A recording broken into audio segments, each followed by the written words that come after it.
Hi, I'm Kokila and welcome back to my YouTube channel English with Kokila, your one-stop guide for mastering English language and literature for competitive exams. So, पिछले कुछ video में हमने one word substitution के कुछ PYQ solve किए थे और मैंने आपको बोला भी था कि कमेंट में मुझे इस क्वेश्चन का आंसर चाहिए। इस क्वेश्चन को हम डिस्कस करेंगे बट उसके पहले मैं आपसे कुछ बात करना चाहती हूँ। जैसा कि आपको पता होगा कि इस चैनल पे मैं कम्पिटिटिव एग्जाम्स की तैयारी कराती हूँ और मैं स्पेसिफिकली इंग्लिश सब्जेक्ट पढ़ाती हूँ, है ना? तो आपने देखा भी होगा कि मैंने आर्टिकल्स के कुछ चैप्टर्स अपलोड करे थे, उसमें अराउंड 6 to 7 पार्ट्स हैं। तो चाहे आप एसएससी, चाहे आप CDS, NDA, SBI, bank, any any competitive exam, किसी भी कम्पिटिटिव एग्जाम की आप तैयारी कर रहे हो, आप मेरे सारे वीडियोस देख सकते हो क्योंकि इंग्लिश जो है, इंग्लिश के रूल्स, इंग्लिश की सारी एक्सेप्शंस, इंग्लिश के यूजेस, हर कुछ हर जगह सेम होता है ना? क्वेश्चंस बस अलग-अलग आ जाते हैं। एक लगभग जो सिलेबस भी है, that is also almost very similar.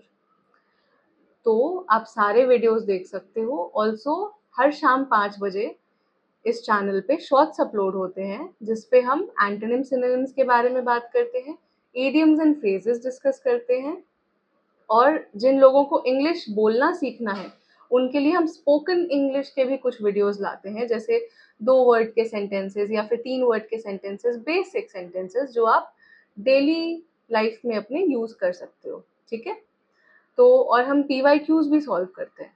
PYQs जब हम सॉल्व करते हैं, आप ये मत सोचना कि अरे ये क्वेश्चन एसएससी का है तो मैं सीडीएस की तैयारी कर रहा हूँ तो मैं ये क्यों देखूं, क्योंकि क्वेश्चन जो है वो है तो ग्रामर का ही, क्या पता वो भी पूछा जा सकता है ना? क्योंकि आप जितने क्वेश्चंस लगाओगे आपका बेस उतना स्ट्रांग होगा और आपको उतना ही अच्छे से आइडिया मिलेगा कि आपको किस चीज़ पे वर्क करने की ज़रूरत है और किस चीज़ पे वर्क करने की ज़रूरत नहीं है।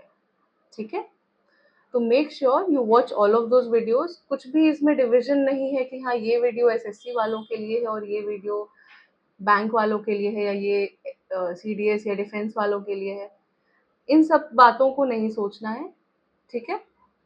इंग्लिश ग्रामर है, ग्रामर के कॉन्सेप्ट्स एक ही होते हैं, ग्रामर के रूल्स एक ही होते हैं और पीवाईक्यूज आप जितने ज़्यादा लगाओगे उतना ज़्यादा आपका बेस स्ट्रांग होगा। ठीक है? और शॉर्ट्स पे भी आप ध्यान देते रहना, उसको आप एक जगह लिख सकते हो, याद कर सकते हो, उससे आपकी वोकैबुलरी स्ट्रांग होगी। Alright? Okay, so let's start solving the next questions. A group of ends. A group of ends का क्या मतलब होता है? ऑप्शंस है हमारे पास, बुशल, पैक, कॉलोनी या फिर कोम। बुशल, पैक, कॉलोनी या फिर कोम। तो चींटियों का जो समूह है उसे हम क्या बोलते हैं? उसे हम बोलते हैं कॉलोनी। अगर आपने नाउन का चैप्टर अच्छे से पढ़ा होगा तो आप अपने कलेक्टिव नाउन में पढ़ा होगा, अ कॉलोनी ऑफ एंड्स, है ना? कलेक्टिव नाउन में भी ये आता है, कॉलोनी ऑफ एंड्स। तो हमारा जो राइट आंसर है that is answer number C. एक बार ही देखते हैं, C. Answer number C is your right answer, colony, a group of ants. ठीक है? बुशल क्या होता है? बुशल एक यूनिट ऑफ मेजरमेंट है जो ब्रिटेन में यूज किया जाता है। ठीक है? और उसका जो एग्जैक्ट जो उसकी मेजरमेंट होती है वो होती है 3.4 लीटर्स। 3.4 लीटर्स को ब्रिटेन में अ बुशल बोलते हैं। ठीक है? जैसे हमारे यहाँ 250 ग्राम्स होते हैं तो हम क्या बोलते हैं? पाव बोल देते हैं 250 ग्राम्स को, एक पाव है ना? तो वैसे ही 3.4 लीटर्स को हम बुशल बोलते हैं और एक मेजरमेंट यूनिट है। ओके? पैक क्या होता है? तो पैक, वुल्व्स जो होते हैं हमारे भेड़िए, उनके झुंड को हम पैक बोलते हैं। वुल्व्स हो गए, हाउंड्स हो गए, हाउंड्स भी एक तरीके के वाइल्ड एनिमल ही होते हैं। ठीक है? तो उनके ग्रुप को आप पैक बोलते हो। कुंभ क्या होता है? कुंभ, तो आपने देखा होगा मधुमक्खियां कुछ इस तरीके का स्ट्रक्चर बनाती हैं, है ना? दिस,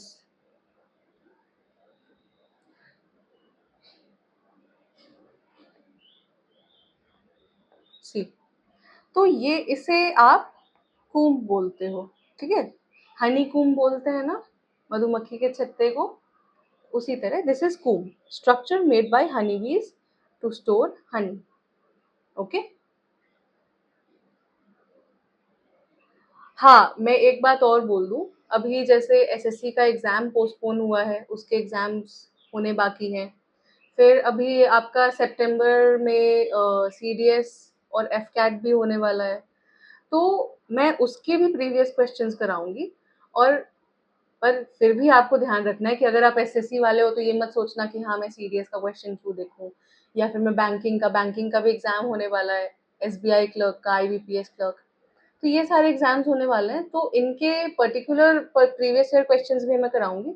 और आप सारे प्रीवियस ईयर क्वेश्चंस देखना, क्योंकि इससे आपका बेस ही स्ट्रांग होगा और इससे आपको बहुत हेल्प मिलेगी, ठीक है। Okay, so let's look at the next question. Persons who are unfairly blamed for something that others have done. Persons who have unfairly blamed for something that others have done. वैसे लोग जिनको unfair तरीके से, गलत तरीके से blame कर दिया जाए, दोषी ठहरा दिया जाए उस चीज का जो किसी और ने की हो, ठीक है, उसे हम क्या बोलते हैं। आई होप आपने आंसर नहीं देखा होगा, पीपीटी थोड़ी ऊपर चली गई थी। आई होप कि आप जेन्युइनली आंसर दोगे। तो हमारे ऑप्शंस क्या हैं? एक्सपेडिशन, डिसडेन, एपिटमी और scapegoat. Disdain, sorry, expedition, disdain, epitome and scapegoat. अच्छा, एपिटमी देखो, बहुत लोग एपिटोम बोलते हैं। एपिटोम, एपिटोम नहीं होता, एपिटमी होता है, एपिटमी। ओके, क्या बोलते हैं हम इसे? एपिटमी। ओके, आंसर क्या है सही? Expedition, disdain, epitome, scapegoat. Which is the right answer? तो हमारा जो सही आंसर है that is scapegoat. Scapegoat, Hindi में बोलते हैं ना बलि का बकरा बना देना, सो दिस इज स्केपगोट, ठीक है। सी, आंसर है हमारा स्केपगोट। स्केपगोट उसे बोलते हैं, उस इंसान को बोलते हैं जिसको दोषी ठहरा दिया जाए किसी ऐसे चीज की जो दूसरे ने की हो। एक बात यहाँ ध्यान रखो, पर्सन्स नहीं होगा,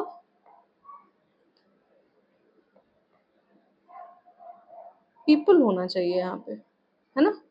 पर्सन्स नहीं बोलते हैं, पीपल बोलते हैं। एक्सपेडिशन, एक्सपेडिशन क्या होता है? तो एक ऑर्गेनाइज जर्नी होती है जो किसी पर्टिकुलर पर्पस के लिए की जाती है।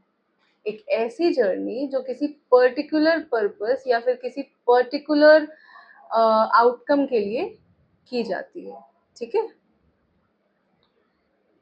एपिटमी क्या होता है? एपिटमी क्या होता है? एपिटमी, आप जब बोलते हो ना कि कोई बहुत ही खुश है या किसी चीज की चरम सीमा, that is epitome.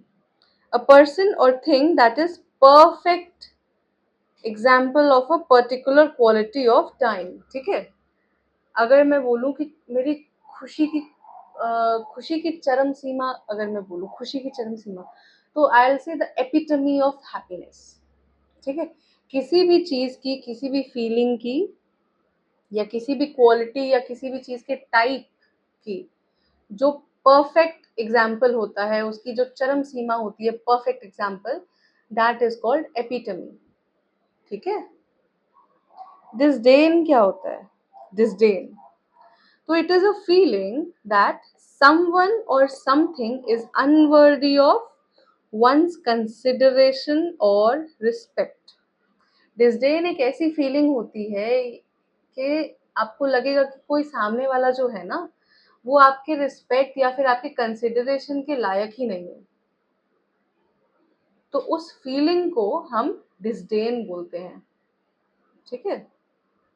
You feel disdain towards me, आपको आप जब मुझे देखते हो तो आपको मुझे रिस्पेक्ट देने का मन नहीं करता, यू फील डिसडेन। ठीक है, तो डिसडेन का मतलब आप समझ गए। एक्सपेडिशन, अच्छा एक्सपेडिशन ध्यान रखना, एक्सपेडिशन मैंने आपको क्या बताया कि किसी पर्टिकुलर रीजन से जब आप जर्नी करते हो, किसी पर्टिकुलर पर्पस से जर्नी करते हो, तो उस जर्नी को हम एक्सपेडिशन बोलते हैं। ठीक है, जैसे अगर आपको कोई चीज तलाश करनी है किसी चीज की, तो आप एक एक्सपेडिशन पे निकल जाते हो जिसमें आप अलग अलग कंट्रीज घूमते हो उस चीज के तलाश में, उसे हम क्या बोलेंगे, उसे हम बोलेंगे एक्सपेडिशन।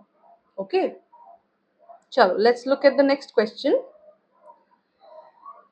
क्वेश्चन क्या बोल रहा है, because of the politicians speech, sorry, because the politician's speech was high flown and pretentious, it gained popularity.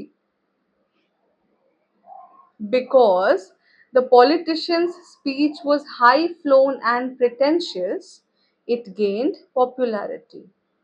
आपको क्या करना है यहाँ पे, जो अंडरलाइंड वर्ड है इसका वन वर्ड सब्स्टिट्यूशन निकालना है ना।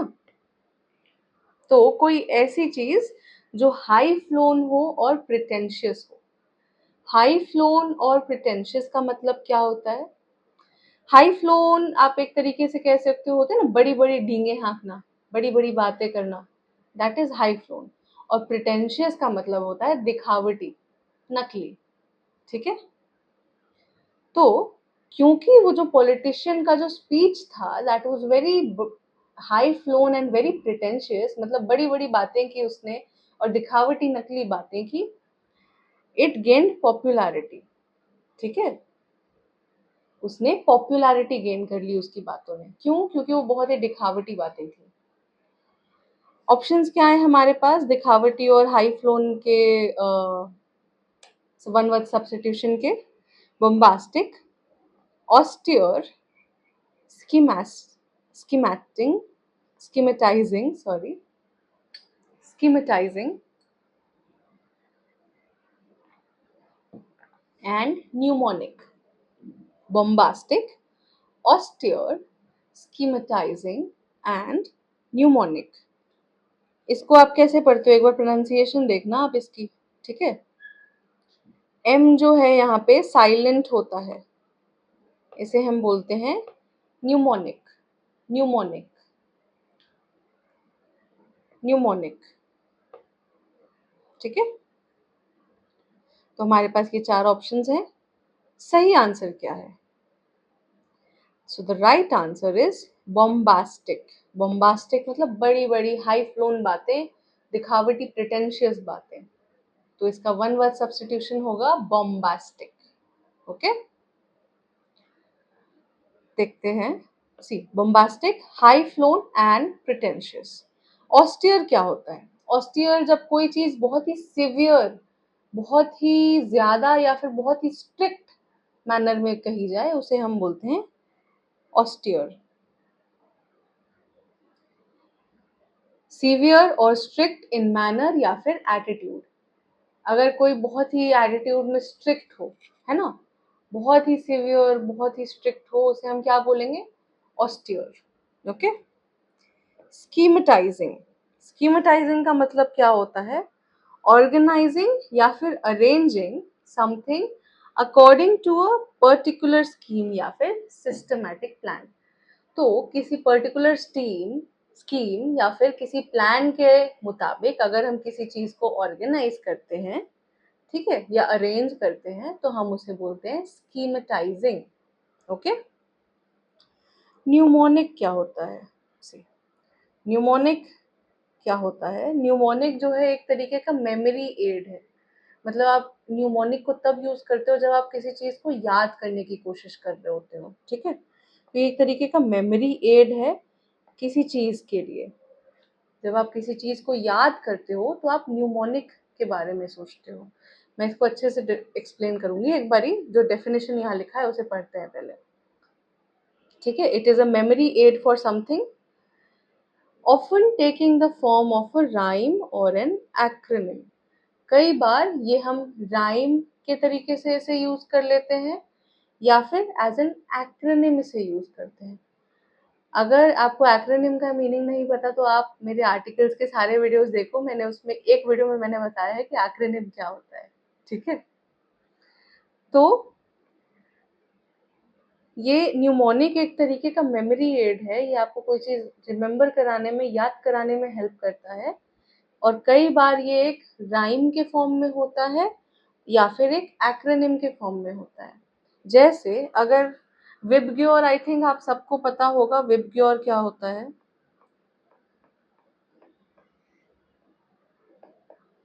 विबग्योर क्या होता है ना।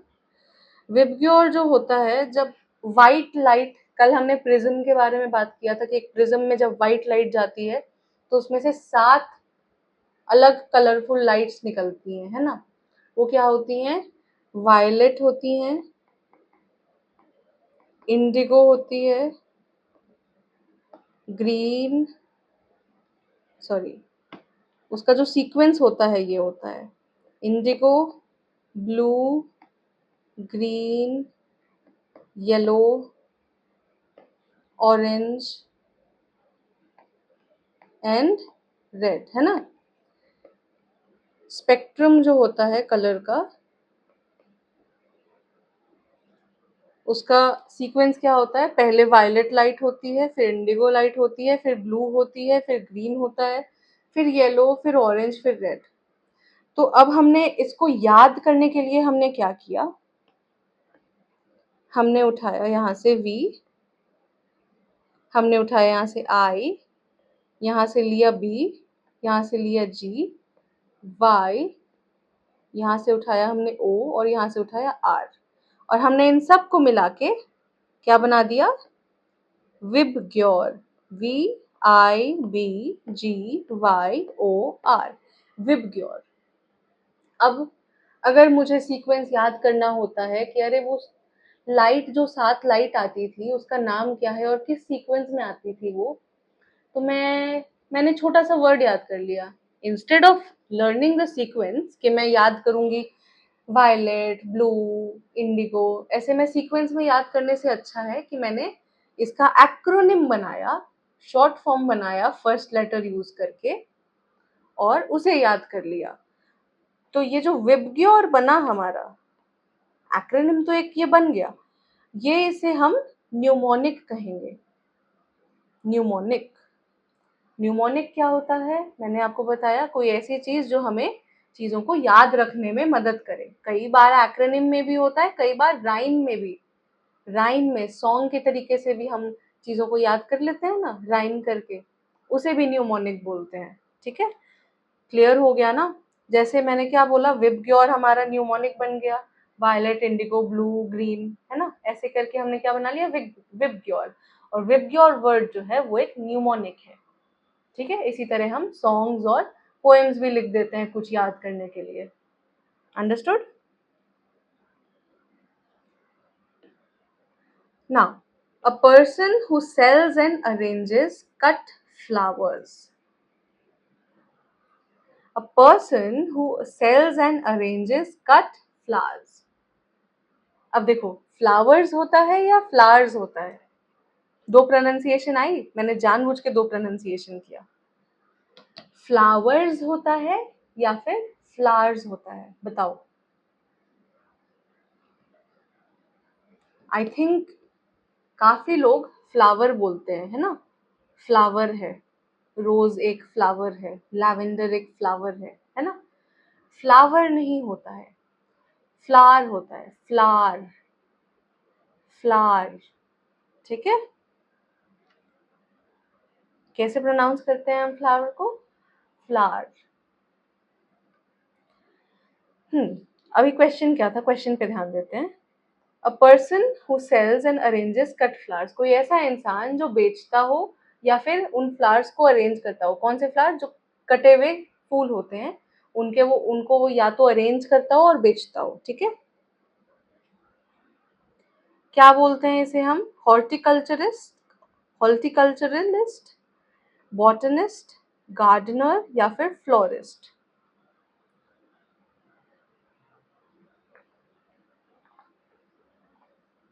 हॉर्टिकल्चरलिस्ट, kind of a tongue twister, और जब आप रेगुलरली बोलते हो तो वर्ड्स ट्विस्ट होने लगते हैं आपके टंग में.